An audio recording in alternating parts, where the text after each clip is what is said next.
Hi, everyone. Thank you very much for joining us today. I'm delighted to be hosting this webinar alongside Nik and Joanne, who I will let introduce themselves very shortly. For those of you that don't know me, I'm Amelia Black, and I work in our People and Culture Executive Search practice at BIE, and I also sit on our ED&I steering committee. This webinar is going to be focused on bringing both data and personal stories together to help our listeners understand how they can help build inclusive and equitable workplaces. Social mobility has been an area of focus and commitment for BIE for a number of years, and we feel that through our work both on the exec search and interim management side, we can help clients by driving this agenda in our processes, while also hosting webinars such as these to raise the profile of this incredibly important topic. The 2024 Social Mobility Employer Index had 51 new entrants to it, and more employers are now posting their socio-economic pay gap report, which is positive. However, there is, of course, still lots more to be done, which, of course, all of you know, hence being here today. One of the key priorities for employers is the topic of inclusion for people once they are in an organisation. If workplace culture isn't inclusive for all backgrounds, employees therefore won't feel supported to participate fully and make the most of opportunities to progress. We will therefore be exploring how we can do this with practical advice today. I'll now hand over to our guest speakers to introduce themselves before we get into our discussion. Nik and Joanne would like this to be an interactive chat, so please put any questions you have during this conversation into the chat box in Zoom, and I will do my best to highlight them as we go along and facilitate the conversation. It's worth noting this webinar is being recorded and that we will send this out to everyone afterwards. And if anyone sort of other colleagues of yours would like it, we can also share it too. Nik, over to you for introductions, please. Great. Thanks for setting the stage, Amelia, and for giving me the opportunity to spend some time with you and colleagues this afternoon. I've dedicated the last 22 years now, I think, to researching and designing practical solutions to support social mobility, and more specifically on the topics that you've shared already about the way in which socioeconomic background can affect diversity and inclusion in the workplace. And we've worked in the UK and beyond. That's mainly, Amelia, been in my role as Chief Executive at the Bridge Group, where I was CEO for a decade. And that group really was established sort of out of frustration about the fact that this is such an important topic, but there was, and still is to some extent, a really limited kind of evidence base on the way in which socioeconomic background affects people in the workplace and what types of practices are most effective at developing inclusive communities in the way that you described. So lots of what I have to share this afternoon is quantitative data that we've gathered and analysed. And at a personal level, my own background has meant that I've lived lots of the dynamics that we've uncovered in our research, and I wanted to give this a voice and an evidence base, and to move also this sort of dominant narrative away from a deficit model where we're sort of helping out people who are lacking in something to a sort of diversity dividend about the way in which people from different socioeconomic backgrounds can bring benefits to the workplace. So I'll share a bit about what the data is telling us, but I hope that's a helpful intro. Brilliant. Thank you so much. Joanne. Hi, so I'm Joanne Robertson. I'm currently the CEO of Global Markets at global PR firm Ketchum. And I'm here today because I'm one of the very few examples in my industry of someone who's come from a lower socio-economic background and risen to a leadership position. So I grew up in a council estate on the west of Scotland, and my mum and dad's joint income never reached more than £14,000 a year. So whilst it was a very poor upbringing, it was a very loving and ambitious upbringing. So I was the first in my family to go to university and now work in professional services at a very senior level. So I'm here today to share some of that personal story, personal experiences. And as I've tried to build a business that puts inclusivity at the core, some of the things I've learned about how we can make it easier to thrive for people from different backgrounds. Brilliant. Thank you so much. Fab. Let's kick off then, Nick, if okay, just sort of going into a bit about the data, findings and evidence from the Bridge Group, and then we'll follow the conversation and from there, if that's okay, please. Yeah, it sounds good. And as you said at the start, Amelia, please be encouraged to put questions and challenge in the chat box as we talk through this as well. I've got a sort of, I guess, a 5 or 6 minute overture about what the data is telling us. Brilliant. And I'm also really conscious of the way in which we use language during sessions like this. And Joanne, just picking up on a comment that you made, you didn't use this word, but I think privilege is a really interesting word and the way in which we define that. So I think a bit of symmetry here between your comments and my background. You know, we weren't privileged in terms of money and access to professional networks, but I was deeply privileged in terms of being from a family that was supportive in the ways that they could be and loving. So even that word privilege, I think, is something we might challenge alongside words like equity and meritocracy as we go through this. So briefly then, I mentioned in my introduction that we've collated quantitative data from individual organisations, from places like KPMG, the BBC, Slaughter and May, and I mention those firms because they've published everything that we have analysed.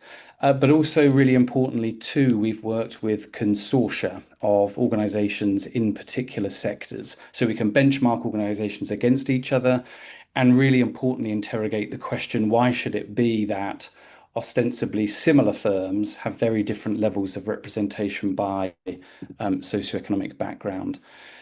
So we've looked at representation by socioeconomic background, but also, and more importantly for this session, I think, we've looked at how it relates to progression, who gets ahead most quickly, particularly into senior roles, and how it relates to pay gaps. And we have published freely available guidance on how to calculate pay gaps by socioeconomic background, and we'll put some of these links into the chat box, I'm sure, as we're talking and towards the end. And I wanted to share just 3 kind of key findings from the data that we've handled, and these are aggregate findings. So underneath these is lots of granularity and difference, but here are 3 headlines. One is that really interestingly, in most of the data we've handled, a person's socioeconomic background has a stronger effect on progression and pay compared with either gender or ethnicity. And I always kind of footnote that by saying that is not to advocate for sort of diversity top trumps. We're not suggesting one diversity characteristic is more important than the other. Of course, we're not. But we are saying if we don't think about socioeconomic background and its effects, we miss a really important part of the jigsaw. And we've shown, for example, that for people from lower socioeconomic backgrounds, and we might get into definitions about how we define those things in a bit, those from lower socioeconomic backgrounds on average in financial services, for example, take 25% longer to reach senior roles for middle management. So that means that for someone from a higher socioeconomic background who might progress in 4 years, it would take someone from a lower socioeconomic background 5 years. So we've looked at those differential rates in progression, which for us is a pretty good proxy for inclusion. Who gets ahead round here and who gets ahead quickest? Secondly, we've also discovered naturally really important intersections between socioeconomic background and ethnicity and gender. So for example, we must never sort of conflate ethnicity with socioeconomic background, but it is the case in the data that people from some ethnic groups are more likely to be from a lower socioeconomic background compared with others. And then correspondingly, one of the other really interesting discoveries in the quant data is that the negative effects of being from a lower socioeconomic background on things like pay and progression are felt much more strongly on average by women compared with men. So there is a sort of compounding effect, particularly for women from lower socioeconomic backgrounds. Nick, sorry, just a quick question. Sorry to interrupt, but I think it's quite a good question that's come through. How are you actually measuring or identifying those who are from a lower socioeconomic background? Yeah, and naturally, that's the question we often get asked most frequently. So there are, and I know there'll be colleagues on the call here with lots of experience in this space, but there are a variety of measures that we can use to try and define someone's socioeconomic background. And I guess it's important to note that this is not an absolute science. You know, we can't pretend to be able to capture the complexity of someone's social, cultural, economic background in one metric. But we do know that of the metrics available, one stands out for a number of reasons, and that's the occupation of your main household earner at age 14. Yeah. That is a really, I'm sorry to say it, is a really good predictor for your access to opportunities as you go through your young life, and has a really close connection with adult outcomes. And that connection between parental occupation at age 14 and adult outcomes is stronger here in the UK and the US compared with any other developed country. But we may want to talk in a bit more detail about how we define it. But just very briefly, because I think it's important, the third finding is that we might naturally conclude that people from lower socioeconomic backgrounds progress more slowly because they don't perform as well. There is nothing in our data to suggest there are differences in levels of performance between people from different socioeconomic backgrounds, apart from, really importantly, in the legal sector, where we collaborated with the 8 leading law firms in the UK. And what that data showed us was that people from lower socioeconomic backgrounds, on average, were much more likely to be amongst the top performers compared with their peers from higher socioeconomic backgrounds. But they were also less likely to progress and more likely to leave. So just to kind of finish with a point that this is definitely about equity and fairness, but it is also about good business and the foundations of effective talent strategies. So there's my kind of opening overture, Amelia. I hope that's helpful. No, that's brilliant. Thank you. And Stephen on the chat has said that he'd be grateful if you have any of that data that sort of you mentioned before, you could share it with everyone on the chat later on, whenever works for you, Nik.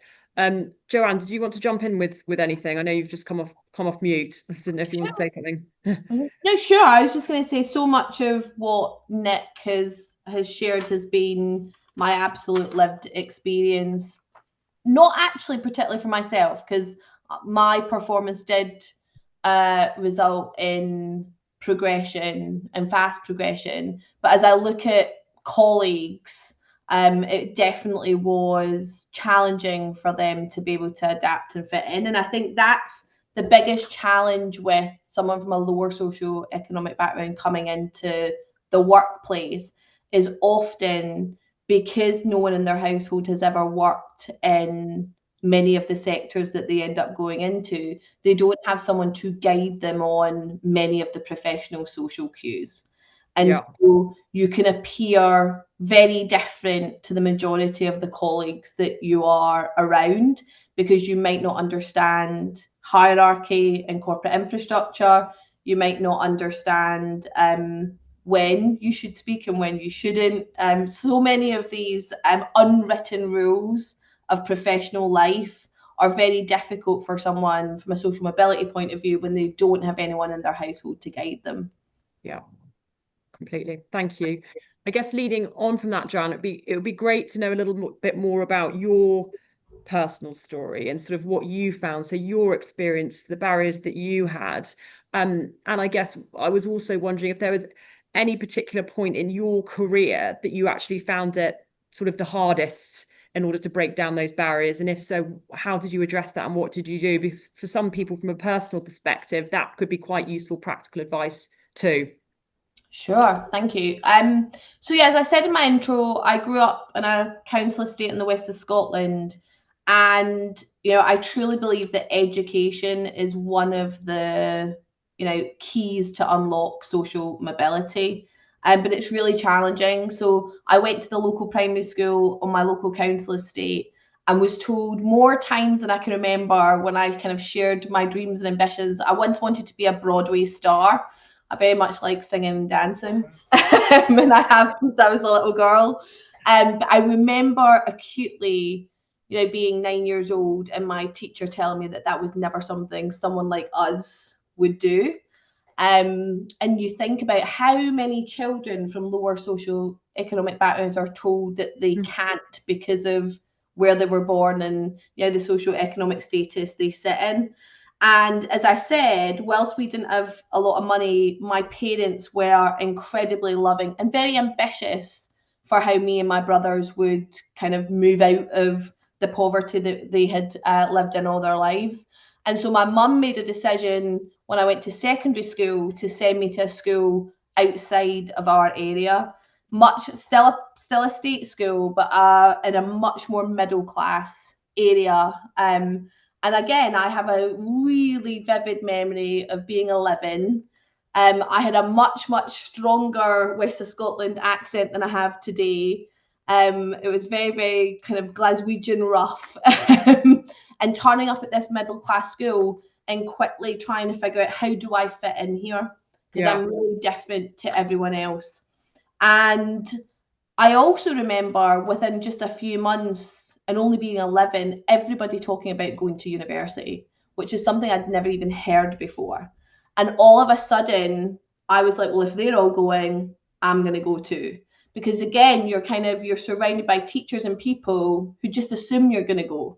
And when they assume you're going to go, you want to rise to that expectation. And so my mum making that decision to send me to that school, and then my experience at that school with some incredible teachers who, again, flipped the narrative. So whereas in primary school, I was consistently told I couldn't and I wouldn't, they were like, you work hard enough and you can do whatever you want. If you want to. Yeah. And it just changes the entire dynamic of how you feel about yourself and the ambition you set for yourself. So I was the first person in my family to go to university. And I absolutely made the most of that experience. And one of the things I think that is different, again, from those of us who've come from lower socio-economic backgrounds, you don't have a network, right? You don't know people in different places. And I found for university for me was that. It was less about the academic and much more that I got very, very involved in student politics. Which really helped me to build a strong network across the entire country. And I really invested a lot of time in understanding the world that I was about to go into. But even then, as I graduated, I had no idea what I wanted to do. And I actually, even then at like 20, what would I have been, 21 at the time, I still didn't know the variety of things that I could and should do. Because again, you just don't have that lived experience in your family. And it was actually a friend of mine that I'd made through student politics who said, you should go and do communications and public affairs. And so it was a network that got me into that world. And actually, it was the perfect career for me. And I've now been doing it for over 20 years. And so my first job was in a big firm, really dominated by predominantly white middle-aged men who went to private school. And so I very quickly was, and I think this is why progression was easier for me than some of the data that Nik has. I'm a good chameleon. So whilst I didn't know the social cues, I learned them really fast. And I'd say for the first 10 years of my career, nobody knew that I came from a working class background. I kept it completely a secret. You hid it on purpose? 100%, because I thought it would be seen as a negative and I thought it would be used against me. And I look back on those 10 years now actually with a little bit of regret, because I was never really truly myself.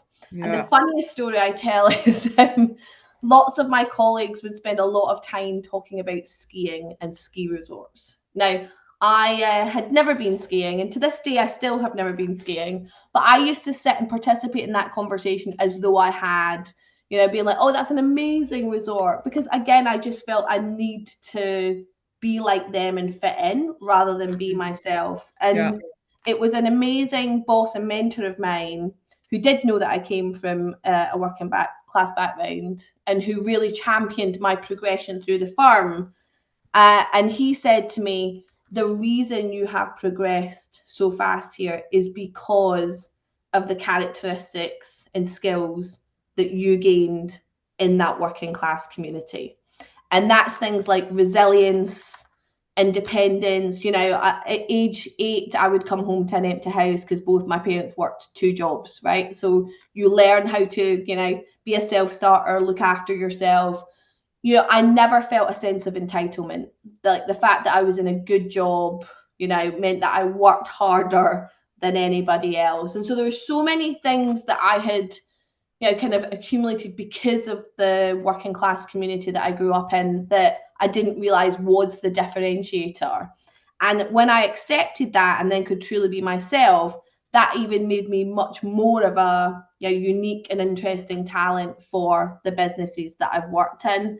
But there's a shadow side to that, because when you never feel good enough, when you're always trying to prove yourself more than anybody else, you live with a constant fear that this could be taken away any minute. The job security, the money that allows you to live in a nicer house, that allows you to go on holiday, all the things you didn't have as a kid mean that often you are really compensating, and you have that, like, this could be taken away tomorrow, so I always have to be working harder, faster, smarter than anybody else. And in all honesty, that can be really, really exhausting. And that actually plays really nicely into, Joanne, into another question we've had through. Have you seen any correlation between socioeconomic background and mental health?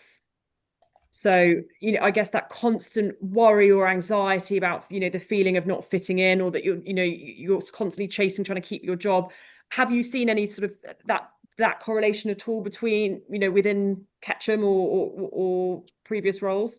Yeah, I mean, and I would say, particularly as Nik talked about intersectionality, particularly women and people of colour who come from lower socio-economic backgrounds, because they face additional biases in the workplace.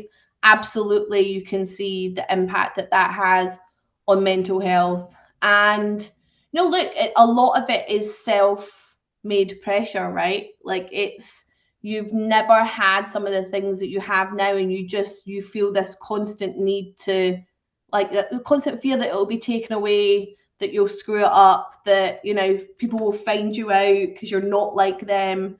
And so it's trying to, as an employer now, and really a big giant focus for Ketchum is on inclusion. And we talk a lot about people being able to be who they are, and it's such a hard work that you have to do as a leader, because people judge people all the time. That's who we are as humans, constantly judging people because of how they look, how they talk, where they come from, their opinions on the world.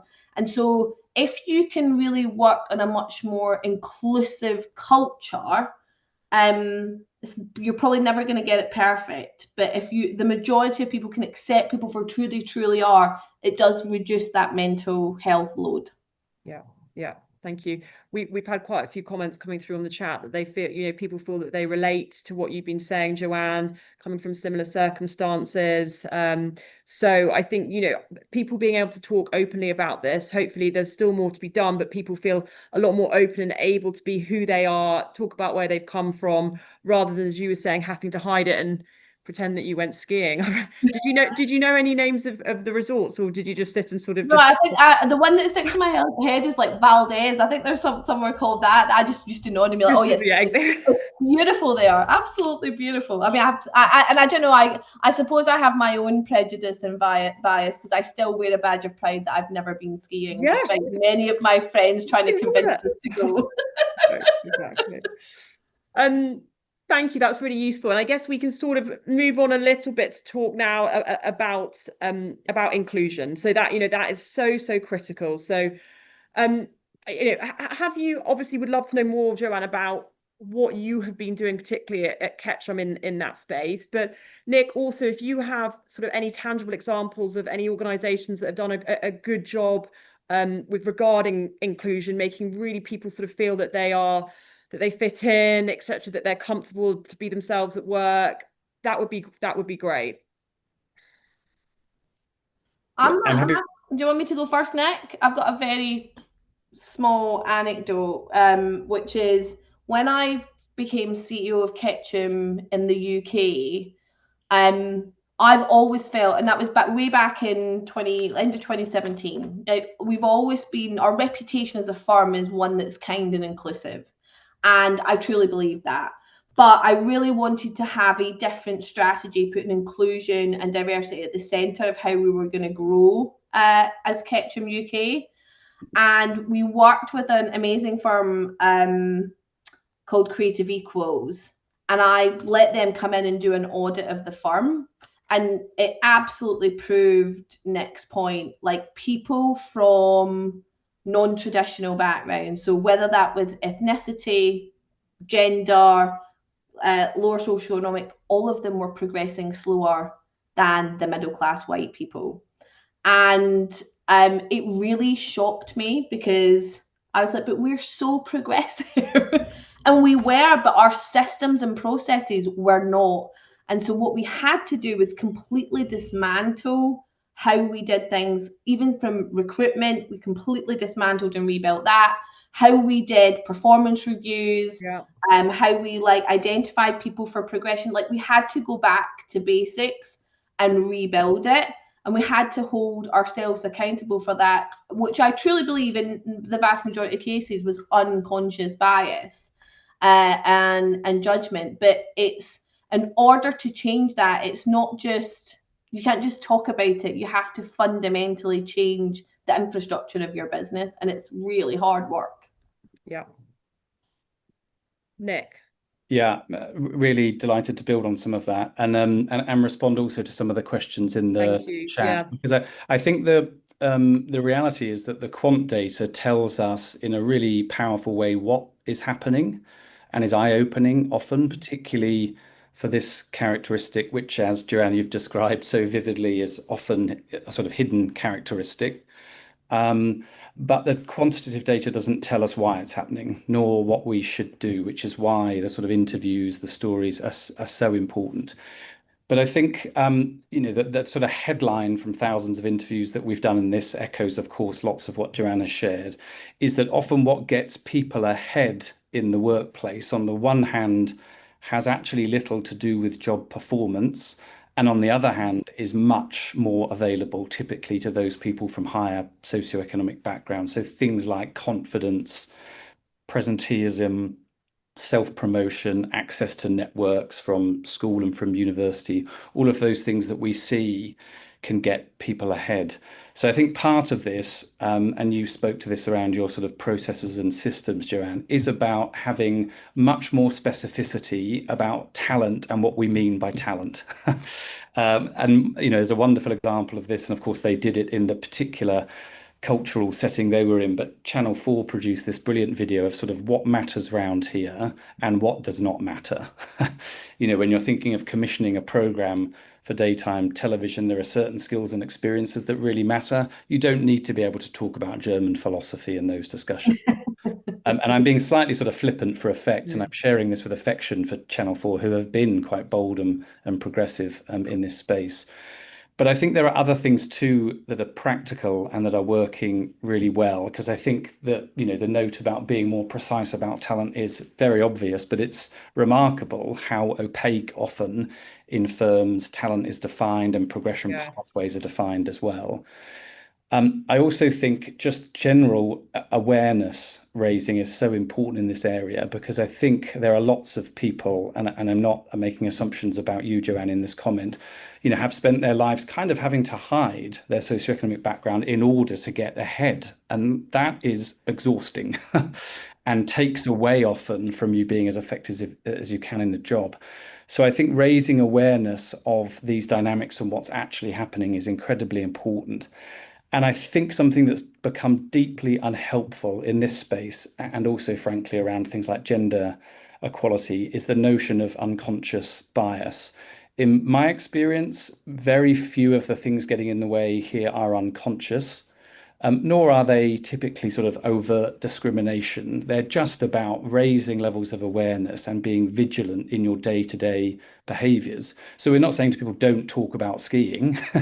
We're just saying, be aware where that might feel exclusionary, and recognise that not everyone can join in, with that. When you're looking at someone's CV and it says they've done that internship in New York over the summer that was probably unpaid, just understand that not everyone has had equal access to that type of opportunity. So I think the awareness raising piece is really important.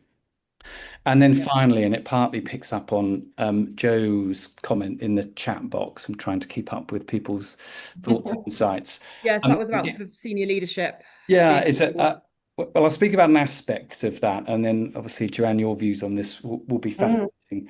I think senior leadership has to be invested in this and has to be able to talk thoughtfully about why it's important. Why it's important from a sort of equity standpoint, but also why it's commercially important as well. I don't think those two arguments are sort of opposite. They're mutually reinforcing. So I think senior leadership need to be able to talk really thoughtfully about why this is important. And in terms of role modeling, I obviously think there's a really important role for people to talk in senior positions about the barriers that they have overcome. But I think two things are just as important. One is that people from lower socioeconomic backgrounds can talk in positive terms, as I heard you speaking, Joanne, about what they bring to the workplace that's different and makes it a better place. So that's one thought. And my final reflection on this is I think we need more role modeling from the majority group talking about the benefits of them working with a more diverse socioeconomic workforce. So there I'm talking mainly, but not only, about white men from affluent backgrounds, talking about why working alongside people with very different experiences and perspectives is good for them and their professional lives and good for the business that they work in. I would like to hear more of those voices as well.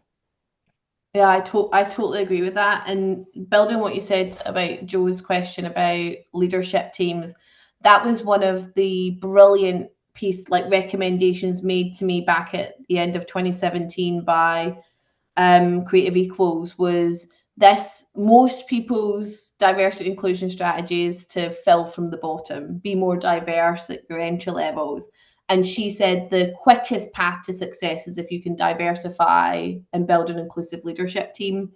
And so I'm really proud that all these years later, we have the most diverse leadership team in our industry. So it is dominated by women, people of colour, and people from a lower socio-economic background. I actually do not have a single white affluent man on my leadership team, and that is not intentional. And it's, again, you can have the flip side to kind of being a progressive leader. I'm actually recruiting for a senior role right now, and there is a white affluent man that is a top talent I'd like to attract. And when the recruiter approached them, the first thing they said was, "I don't think Joanne hires people like me." So I had a moment where I wore it as a badge of pride, and then I thought, well, that's not good either, because I want the best people. But what we've seen is, because we have such a diverse leadership team, that attracts diverse talent and it helps to keep them here. And one of the things I had to learn, because obviously I'm a woman from a lower socio-economic background, but I'm not a person of colour. And so I don't understand, I haven't experienced a lot of what they've experienced. And there's a woman who's in my senior leadership team in the UK, who's been with me for the entire 14 years I've been at Ketchum. And a few years ago, I was frustrated with her because she is very opinionated, but very rarely shares it in our senior leadership teams, like very passive and quiet during those meetings. And so I had a meeting with her and really dug into it. And again, that's a very cultural thing.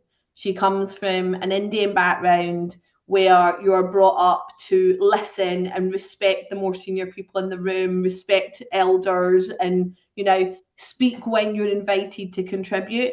And it was such a simple thing for me to change, rather than, because I myself, I never wait to be asked to speak. I just go straight in there. And sometimes you expect other people to be like you. All I had to tweak was to say, "Janita, do you have a point on this?" And she was sharing it freely. It was such a simple thing for me to understand. And so I think as a leader, you have to get to know your people and the social norms that they grew up with. Because I always say, I didn't grow up with hierarchy. There is no hierarchy in working class communities. It's everyone's equal. It's every man, woman, and child for themselves. You have to find your way. And that served me well because it's so unusual. And I always say it served me well 80% of the time, because I'd walk into any room and not understand the seniority levels and just act as though I was equal to everybody else, which people assumed a lot of the time I was more senior than I was. Now, there was a few times, 20% of the time, where people really did not find it, really reacted badly because I was not following social norms, but it was the minority of the time.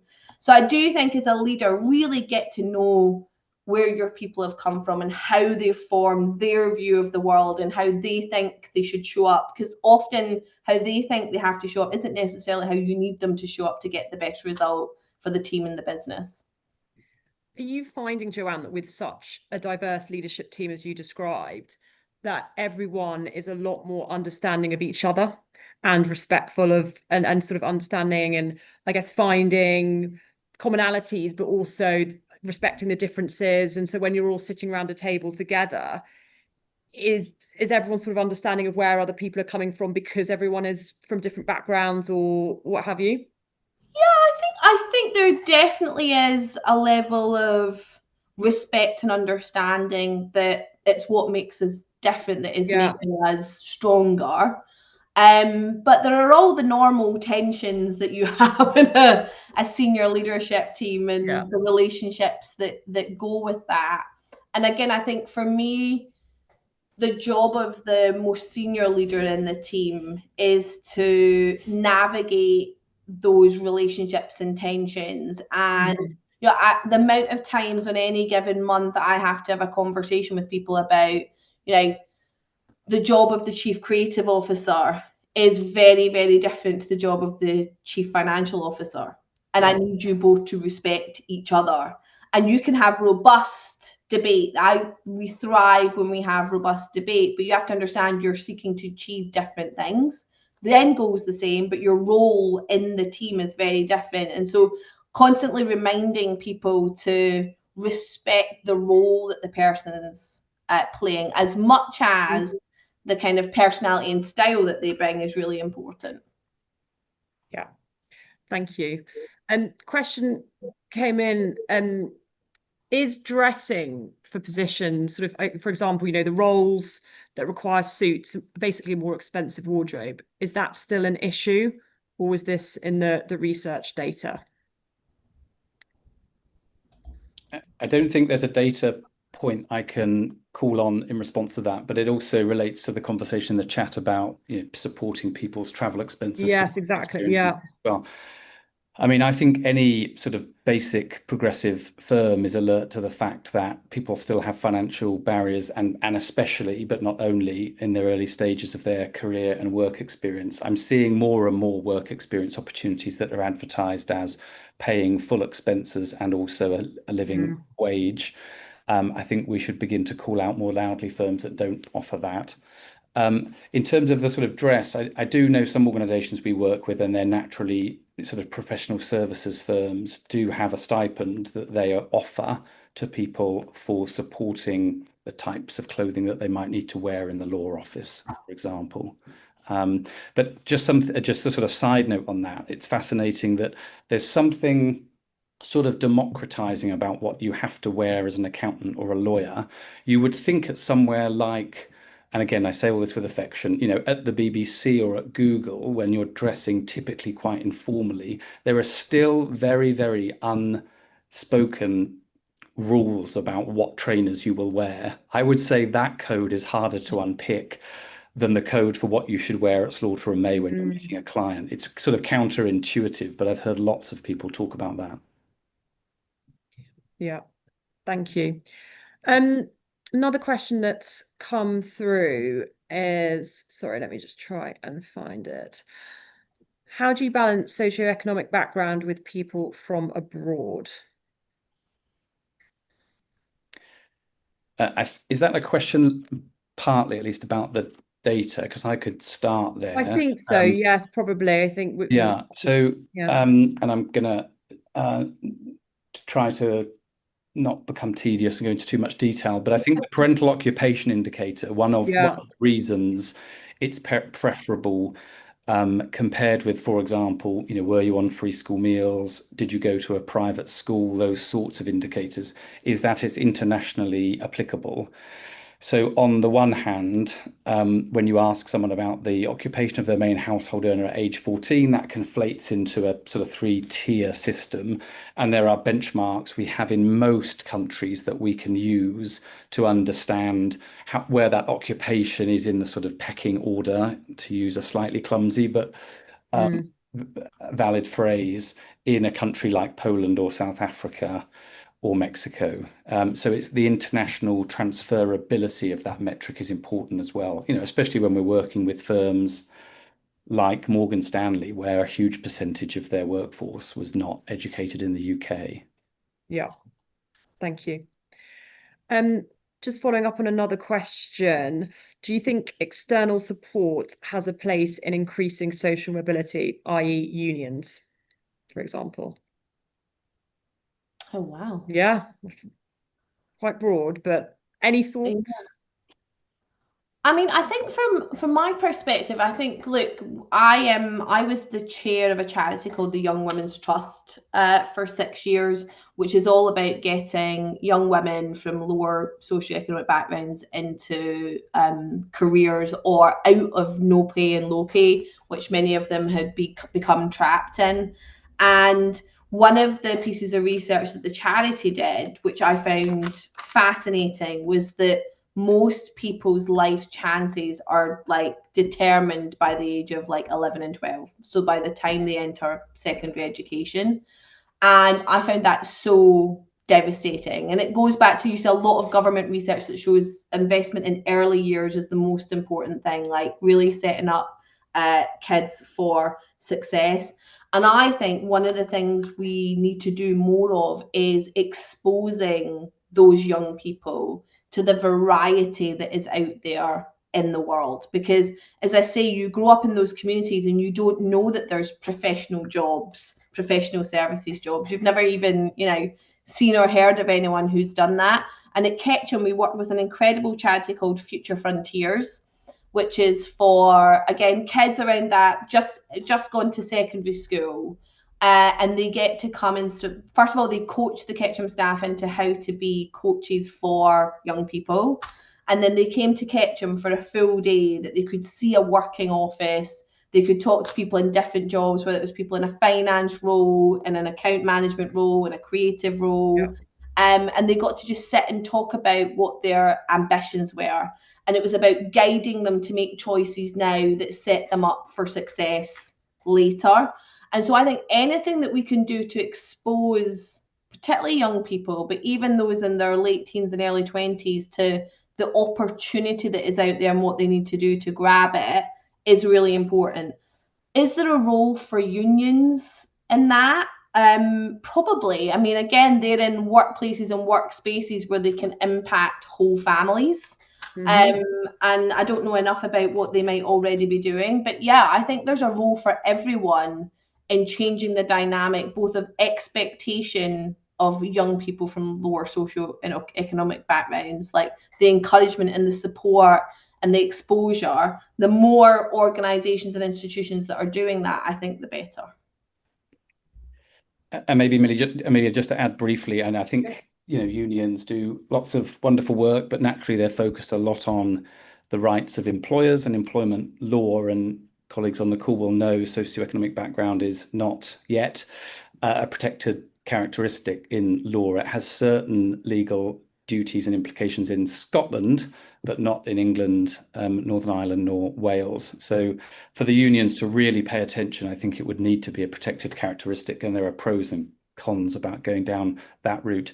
But I really agree with Joanne about the role of maybe professional bodies and regulators at engaging with young people early on. And that's where I think a consortium of organizations in a particular sector can collaborate wonderfully. There's a bit of game theory here, isn't there? They probably don't want to collaborate on hiring talent, but on making the PR industry seem more accessible and more inclusive. They can do that much more strongly collectively as a group, whether that's done through a regulator, professional body, or simply through coming together. And I do think with young people particularly, we had developed a very patronizing language about lack of aspiration. And Joanne, the words, yeah, I'm echoing some of the words that you used here, obviously, but most young people I meet, it's not lack of aspiration, it's lack of access to opportunity, networks, and people. Yeah. That's what's lacking. It's not often aspiration at all. Totally agree. Completely. And I think sort of, I guess, tying together what you both have said with regards to that last question, actually, it is everyone's responsibility to think of this. So from the top all the way down, for everyone to feel included, everyone to sort of be involved and see this as an extremely sort of important agenda and topic, because everyone needs to understand why and be brought in. I guess a question that follows on from that is, if you are facing a lack of support or understanding perhaps from certain individuals, how can you tackle this in the right way so they can understand why this is important and sort of, I guess, come around to that point of view, for want of a better way of putting it?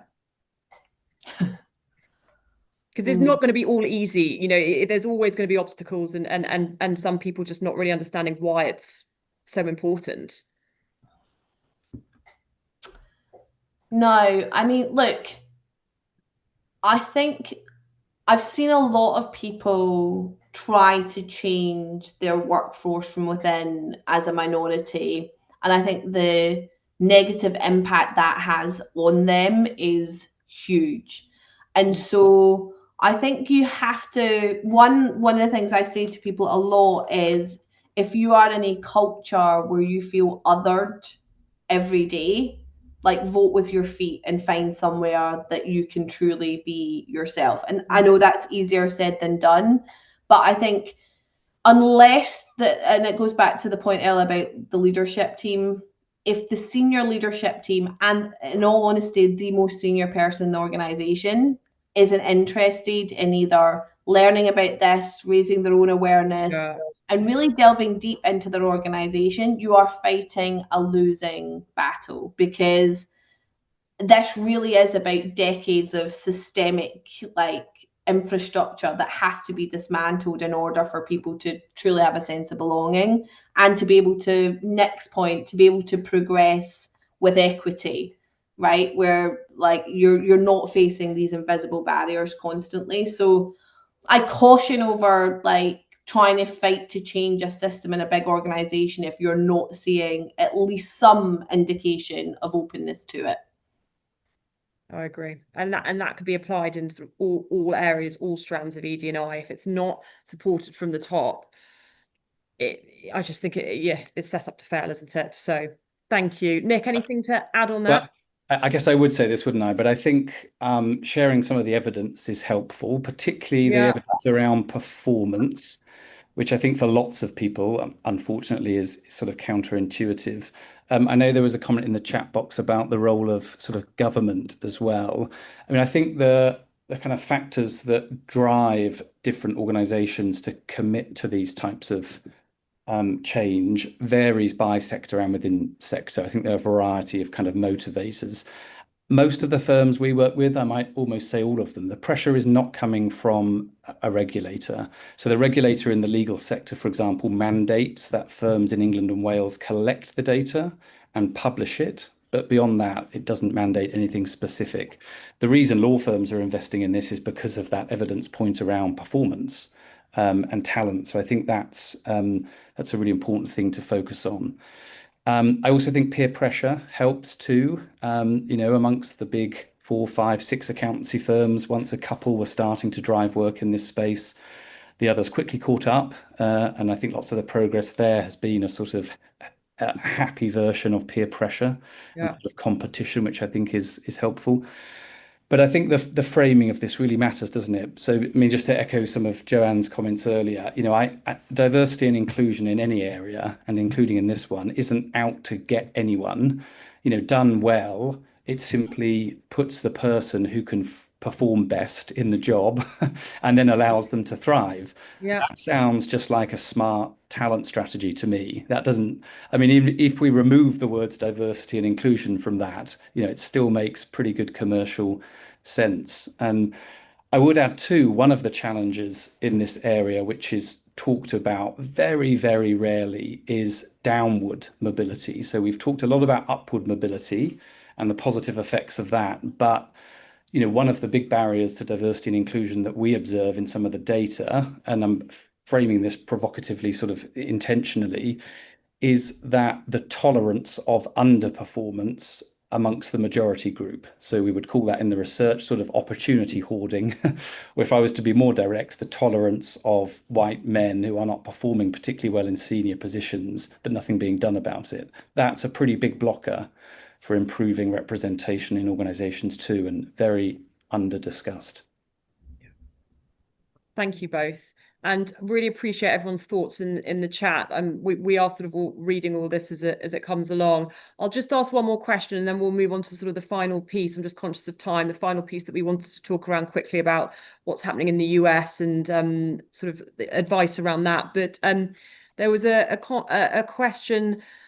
I get a lot of pushback on using SEB and why this is an important measure in tackling social mobility. I struggle to get support for widening access and participation interventions. How can we encourage more support and buy-in for targeted attraction activities such as work experience, pre-employment programs, etc.? Data helps, doesn't it, Nik? Again, so I would say that. But any more thoughts as to that pushback and how it can be tackled?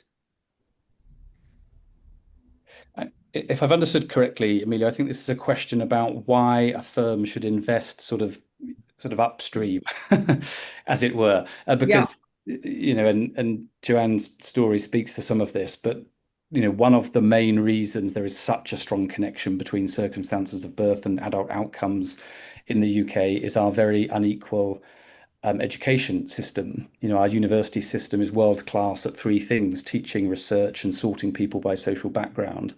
And I say all of that again with affection. But I think what we have to understand is that there's a role for business to play in that. They can't substitute for better investment in the education sector. But I think the important thing for employers to understand is that that sort of socioeconomic disadvantage doesn't leave you when you arrive in the workplace. And the more equal start people can get on arrival, the better. So the less sort of, and again, a provocative word, the less remedial work that's needed to make sure you fit in round here, the better for the employer, right? So that's why a lot of the upstream work makes sense. Brilliant. Thank you both so much. And to be honest, we could talk in even more detail and more depth about all of this. But as I said, conscious of time. Final piece that we wanted to touch on that we mentioned in the overview of this webinar was, I guess, that discussion around what's happening in the US, within recent months. Joanne, you have been speaking and advising multinational companies on sort of what the staff and stakeholders want, what's the right thing to do, the tensions there, how do companies sort of hold firm in their beliefs around sort of the ED&I agenda.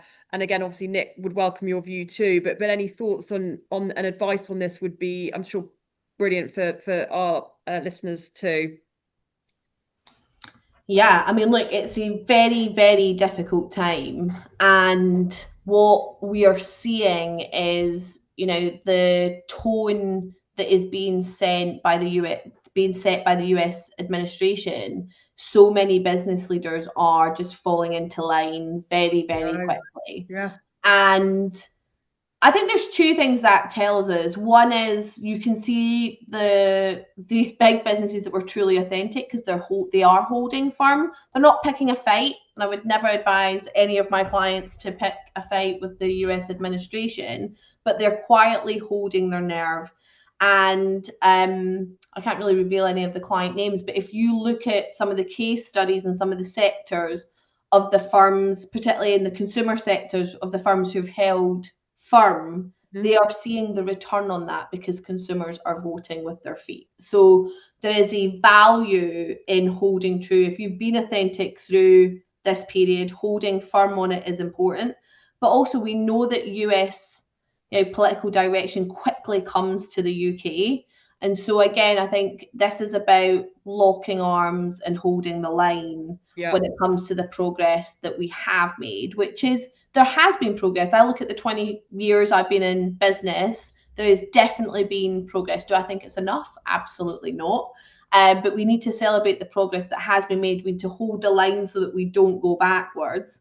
And I think there needs to be the point that Nik made around, regulators can make you gather the data and publish it, and then nothing happens. I see that in my industry, where data is gathered and published, and it's a very minority of firms, mostly small firms. Ketchum is one of the only large firms that's making true progress when it comes to inclusion and diversity. How can we, in an encouraging way, hold these firms to account and help them to make the right decisions? Because ultimately it is good for business. Like, it's not just the right thing to do. It's been proven time and time again that it is good for business. I agree. And just to add to that briefly, I mean, a few months ago, of course, Trump made that compelling speech about the unstoppable American dream. And social mobility, as we were talking about earlier, is about reducing the connection between circumstances of birth and adult outcomes. And to me, that sounds a lot like the principles that underpin the American dream that the Trump administration is so enthusiastic about. So I think to disagree with the principles of social mobility, the optimist in me says that would be hard even to articulate in a US directive. And I think too, of course, there's this really important distinction in the UK. It's positive discrimination is not lawful in the UK. It may soon not be lawful in the US, but it currently is, of course. And the number of firms that have published targets for socioeconomic background diversity, so BPC, KPMG, Slaughter and Mayer mentioned earlier, those are targets, not quotas. And I think that's also an important distinction. But I think this too shall pass. I mean, I don't know how quickly, but I think to build on Joanne's points, the firms that will find this most hard is those that have chosen to suddenly withdraw their commitments in response to the US directives, who somewhere down the road, and it may be 6 months, it may be 6 years, will have to say, oh, actually, we did mean it. We did mean it after all. We didn't mean to withdraw that. Yeah. I think that's the invidious position to be in. Completely. Yeah. Brilliant. Both. Thank you so much. I've really enjoyed this, and I think everyone has as well. So we've got a lot of thanks coming through, brilliant sessions, and I really appreciate everyone's thoughts within the chat too. It's great to sort of have made this interactive, and what Joanne and Nik wanted with all the questions coming through. So as I mentioned at the beginning, we will be sending the recording out, so please do share with other colleagues if they wanted to take a look at this. Any other questions or follow-up, please do let me know. And once again, thank you so much to Nik and Joanne. And we will be hosting another webinar from BIE towards the end of the year, so keep an eye out for that too. All Thanks right. for hosting, Amelia. Thank Great you so to much. Yeah, Take care. Bye-bye. Cheers.